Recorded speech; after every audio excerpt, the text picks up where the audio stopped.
Bihar special GS की बात की जाए तो बिहार स्पेशल जीएस में बिहार की झीलों के बारे में क्वेश्चन पूछा जाता है कि बिहार में कौन-कौन सी झीलें कहाँ पाई जाती हैं, किस जिले में पाई जाती हैं। तो आपको बिल्कुल हम मैप के थ्रू बता देते हैं, आप इसको अच्छे से याद कर लेंगे, देख लेंगे तो आपको पूरा याद हो जाएगा, तो वीडियो पूरा देख लीजिएगा।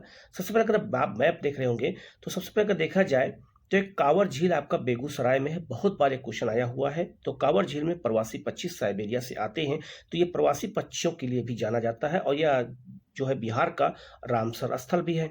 इसके अलावा आपका कटिहार जिले में गोगा बिल झील है, जिसे घोघा झील भी कहते हैं। तो याद रखना ये कटिहार जिले में भी बहुत फेमस झील है वहाँ पर। इसके अलावा अगर बात करते हैं तो दरभंगा जिले में कुशेश्वर झील है, ये भी आपका बहुत महत्वपूर्ण झील है, ठीक है। इसके अलावा सहरसा जिले में सिमरी झील है, ये भी एक यूनिक नाम है, तो क्वेश्चन आपसे पूछा जा सकता है।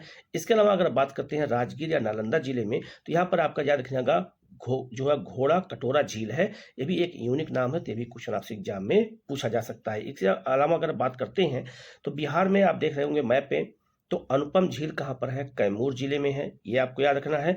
भागलपुर जिले में जगतपुर झील है, बहुत फेमस झील है वहाँ पर, ये आपको याद रखना है, बिल्कुल मैप के थ्रू बता दिया हूँ। इसके अलावा अगर बात करते हैं तो पूर्वी और पश्चिमी चंपारण में कई झीलें पाई जाती है, जिसको वहाँ पे मन कहा जाता है। तो आप देख रहे होंगे मैप पे कि पश्चिमी चंपारण बेतिया में आपका देखिएगा सरैया मन नामक झील है, ये बहुत फेमस झील है, तो आप इसको याद रखिएगा।